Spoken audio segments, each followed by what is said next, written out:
Quand on se retrouve dans une situation où Bitcoin ne fait pas grand-chose depuis plusieurs jours, voire plusieurs semaines, la question que l'on doit se poser en tant qu'investisseur, c'est justement voilà, quels signaux on doit attendre avant de se réactiver en tout cas sur ce marché. Autant on peut justement DCA sur Bitcoin, puisque pour ceux qui croient à l'opportunité d'accumuler du Bitcoin sous les 100 000 dollars, eh bien il faut le faire évidemment, mais pour ceux qui cherchent justement à déployer leur poche de liquidité ou encore à savoir quand sortir du marché si jamais on devait aller plus bas, on a quand même des signaux ou surtout des patterns, des niveaux de prix qu'il faut surveiller. Et c'est exactement ce que l'on va voir dans cette vidéo de Blockunity. Du coup, quand on regarde le dashboard que nous propose Blockunity, on remarque très bien qu'on est sur cet état de sentiment de peur extrême. Cela fait maintenant plusieurs semaines, à peu près plus d'un mois et demi, que nous naviguons entre peur et peur extrême, donc voilà, la frontière est très mince, mais globalement on le voit, la moindre correction met vraiment à mal le sentiment général sur le marché. Pour autant, c'est vrai qu'on navigue, on fait un peu le yo-yo entre les 84 000 et les 94 000 dollars, et pas grand-chose se passe en tout cas sur l'action du prix.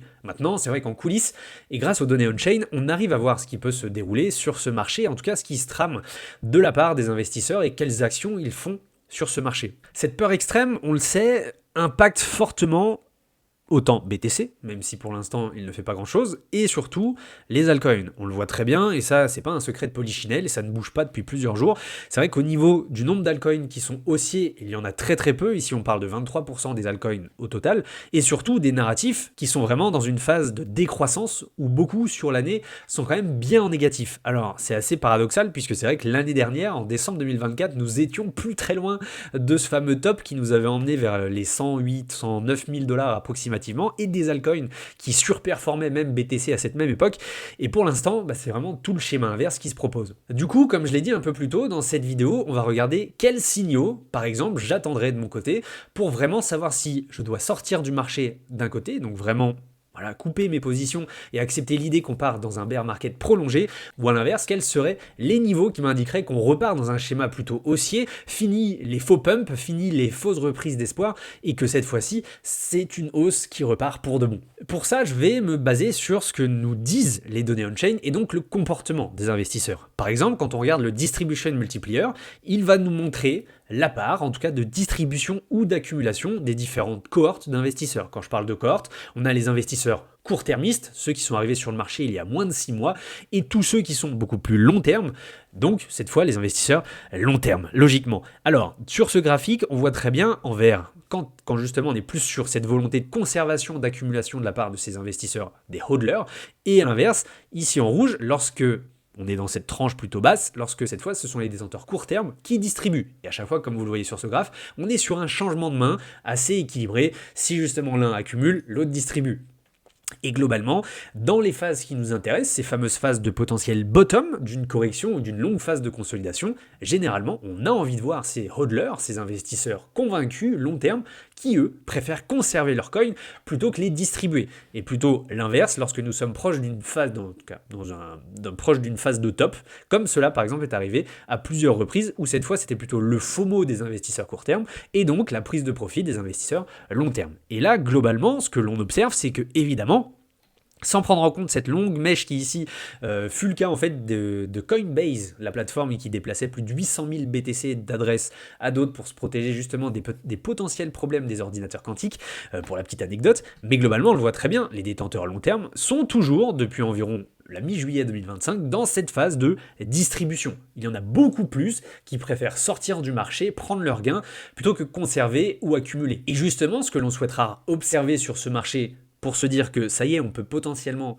prétendre à un potentiel bottom et se refocaliser sur l'idée peut-être d'accumuler sur des niveaux de prix intéressants, c'est justement ce shift que vous voyez entre la courbe verte et la courbe rouge, où cette fois les hodlers, les investisseurs long terme,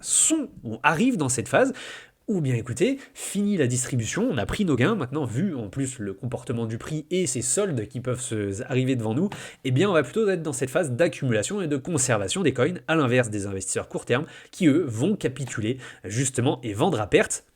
avant comme par hasard, une potentielle explosion à la hausse, où là on va avoir ce nouveau shift, où les investisseurs long terme vont prendre leurs profits, et les investisseurs court terme, eh bien écoutez, vont FOMO sur l'action du prix. Mais c'est vrai que pour l'instant, même si on a une accumulation aussi, j'ai envie de vous dire, légère des détenteurs court terme, heureusement qu'ils sont là, heureusement qu'on a quand même cette pression acheteuse qui nous empêche de nous enfoncer plus bas, mais pour l'instant, ce que l'on veut voir, c'est vraiment un shift et une accumulation, plutôt une conservation des coins de la part des détenteurs long terme, puisqu'encore une fois, historiquement parlant, ils nous servent de socle solide pour justement nous montrer la voie vers de nouveaux sommets sur BTC, ou en tout cas de nouvelles tendances haussières. L'autre graphique que je regarde également est celui de la part des adresses en perte et en profit. Vous le savez, lorsqu'il y a trop d'individus en gain, on parle de marché euphorique. Il est trop lourd, et donc forcément au bout d'un moment, on va calmer un peu tout le monde, enfin en tout cas le marché va calmer un peu tout le monde, et on va basculer dans des phases de correction. Regardez ce qui s'était passé lors du premier top, quasiment toutes les adresses étaient en profit. Le deuxième top justement de fin 2024, et donc à chaque fois une correction arrive. Et là pour l'instant on est un peu dans le schéma inverse, c'est-à-dire qu'on a trop d'adresses qui sont en perte. Donc le marché pèse lourd dans le sens que on a beaucoup d'investisseurs qui aussi réfléchissent ou le font déjà, vendent et capitulent sur le marché. Donc en plus d'avoir cette distribution des détenteurs long terme que l'on a vu un peu avant, on a cette distribution là aussi des investisseurs qui eux paniquent. Donc généralement ici ce sont les détenteurs quand même court terme qui on FOMO sur l'action du prix ici, quand on reprend notre graphique juste avant. On le voit très bien que depuis justement la mi-juillet, ils étaient plutôt dans une phase d'accumulation, donc des investisseurs qui ont FOMO là aussi sur les 100 000 et plus, donc ils se retrouvent en perte aujourd'hui. Et donc quand on se retrouve avec trop de pertes, eh bien généralement, soit on prend la décision de conserver ses positions et de se dire, quoi qu'il arrive, je crois en Bitcoin et je conserve donc mes BTC en perte en attendant des jours meilleurs, ou alors à l'inverse, on se retrouve, comme cela a pu être le cas au début du bear market de 2022, avec justement des investisseurs qui vont capituler, et en plus d'avoir une pression vendeuse des investisseurs long terme, on a une pression vendeuse des investisseurs court terme,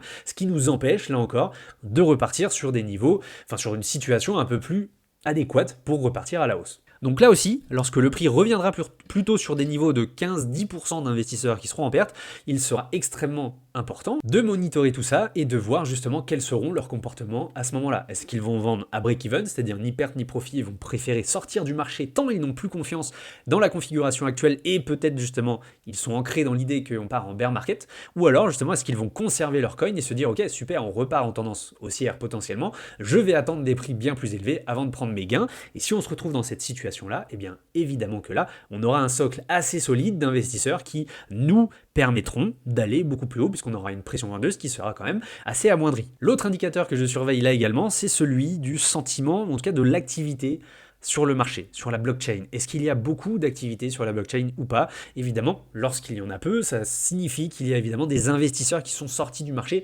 et qui préfèrent attendre, encore une fois, que le prix reparte à la hausse avant de s'activer. On le voit très bien lors, là aussi, des derniers tops. Regardez ce qui s'était passé début 2024, une activité immense en tout cas sur la blockchain qui était arrivée, donc preuve du FOMO là également.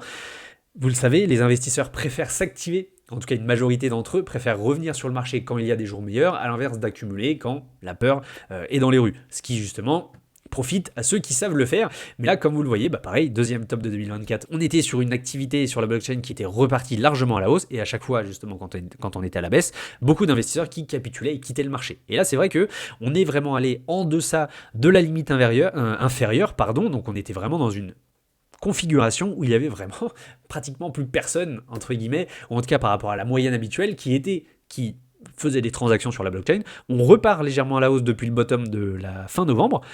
L'objectif, ça va être de voir si justement on repart comme cela est arrivé lors des deux précédentes grosses corrections de ce cycle, donc à l'été 2024 et printemps 2025, si justement cette tendance continue de revenir à la hausse, auquel cas ce sera un très bon signe de l'activité qui reprend sur la blockchain. Donc là aussi, à surveiller et voir si cette tendance se confirme pour avoir des jours meilleurs là encore. Et enfin, le dernier que je surveille et qui est en lien avec tout ce que l'on a vu, c'est évidemment quand est-ce qu'il y a de l'argent, de la liquidité, du stablecoin qui est redéployé sur le marché, autant que ce soit sur BTC, que sur Ether, que sur les alts, etc. Là, on en avait déjà parlé dans une précédente vidéo, on était dans cette zone de sous-évaluation totale sur BTC, dans le sens où il y avait tellement peu de stablecoins qui étaient remis sur la table, donc ceux qu'on avait en poche, que justement on était probablement sur une zone de bottom. Ce fut le cas autour des 80 000 $. Maintenant, ce que l'on veut voir, c'est évidemment sortir de cette zone verte ici de sous-évaluation, ou surtout de sous-intérêt, de remettre de l'argent sur BTC ou sur les altcoins, et de voir que justement on reprend un peu cette tendance haussière, où justement les investisseurs se re-risquent sur le marché, et se disent que probablement ces niveaux de prix sont extrêmement intéressants avant de repartir à la hausse. Et globalement, là également, par rapport au graphique précédent, c'est exactement le type de schéma que l'on veut observer. Regardez l'été 2024, on était reparti petit à petit à la hausse et globalement, ça nous avait donné raison sur la tendance de fond que l'intérêt revenait malgré un prix qui stagnait. Idem ici, lors du printemps 2025, on était reparti à la hausse également avec le prix, donc là ça a été beaucoup plus rapide, mais globalement, regardez ici, on avait bien vu que malgré un prix qui justement stagnait, on avait un retour du en tout cas du déploiement de stablecoin sur le marché, et c'est exactement ce que l'on voudra voir ici. Donc là aussi, à surveiller, mais en tout cas on le verra dans les prochains points de marché. Et enfin maintenant, si on veut parler de pattern, en tout cas de comportement du prix, et non plus ce qui se passe sur la blockchain, on va regarder le Magic Bands, ou encore un des niveaux qui m'intéresse beaucoup. Donc pareil, on en a parlé la semaine dernière, mais ces niveaux ont un peu évolué. Ce que l'on veut voir pour retrouver une tendance bullish, et là justement, tout ce que l'on voit ici, en tout cas cette zone par exemple, entre les justement au-dessus des 97 000 $, comme on le voit ici avec le nuage bearish pour l'instant, repasser au-dessus, nous remontrerait qu'on est dans un nuage plutôt bullish, donc tendance plutôt haussière même sur le court terme. Retrouver ces 97 000 $ et plus, justement, redonnerait du baume au cœur avec beaucoup moins d'investisseurs qui seraient en perte. Comme on l'a vu, aujourd'hui on a à peu près 20%, ce qui est énorme. Du stablecoin qui en tout cas nous montrerait serait redéployé dans le marché, puisque évidemment on repasserait sur des investisseurs plus confiants, et donc peut-être, évidemment, cette volonté de conserver leur coin, là aussi, de la part des détenteurs long terme, ce qui, en tout cas, nous montrerait, mis bout à bout, que le marché a envie de repartir à la hausse. Donc on le voit très bien, ces niveaux-là sont primordiaux à être retrouvés. Et quand on corrobore ça avec ce qui se passe au niveau on-chain, et cette fameuse courbe rouge, ce coût moyen d'acquisition de tous les nouveaux investisseurs sur le marché, à peu près aux 102 000 $. Donc on aura cette poche entre les 97 000 et 102 000 $ à retrouver et surtout à conserver pour que vraiment on puisse repartir à la hausse, ou en tout cas sur une dynamique qui nous montre que le marché, voilà, il aura purgé ceux qui ont capitulé, ceux qui devaient prendre leur gain là aussi, ceux qui devaient sortir du marché puisqu'ils en avaient marre, ou potentiellement lorsqu'ils doutaient en fait qu'on puisse repartir à la hausse. Et globalement, reprendre ce niveau-là, vous le savez, comme on l'a vu déjà dans les précédentes vidéos, globalement, c'est redonner du baume au cœur aux investisseurs les plus récents, ceux qui en tout cas, nous donnent de la volatilité autant à la baisse qu'à la hausse. Mais ici, ce serait bien que ça nous donne à la hausse. Et tant que ces niveaux-là ne sont pas repris, on va rester très prudent, attention au fake pump, justement à ces reprises d'euphorie qui se font très généralement lorsqu'on est plutôt dans une tendance baissière de fond. Chaque pump redonne un peu du baume au cœur au marché, mais surtout font FOMO, les investisseurs non aguerris. Nous, notre but ici, c'est de se baser sur des données concrètes, tant qu'on ne reprend pas les 97 000, 102 000 $ avec force, et surtout qu'on les maintient même après une petite correction, il faudra rester avec un peu ces lunettes bearish, ces lunettes baissières, et faire très attention, auquel cas si on les reprend, eh bien peut-être profiter d'une nouvelle hausse à venir. J'espère que cette vidéo avec Block.Unity vous aura plu, c'était Crypto Sapiens. En attendant, vous le savez, vous pouvez bénéficier de 7 jours gratuits sur l'utilisation de la plateforme de Block.Unity. Donc évidemment, n'hésitez pas à aller jeter un œil, le lien sera dans la description. Dites-moi en commentaire, parce qu'évidemment on répond à tout le monde, si en fait ces niveaux-là vous parlent à vous aussi, et si par exemple vous avez vos propres niveaux aussi pour savoir quand rentrer, quand sortir vraiment du marché. C'est toute la question en tout cas que l'on se pose tant que Bitcoin ne prend pas une direction et une décision sur ce marché. Merci à tous d'avoir suivi cette vidéo et je vous dis à la semaine prochaine sur Block.Unity.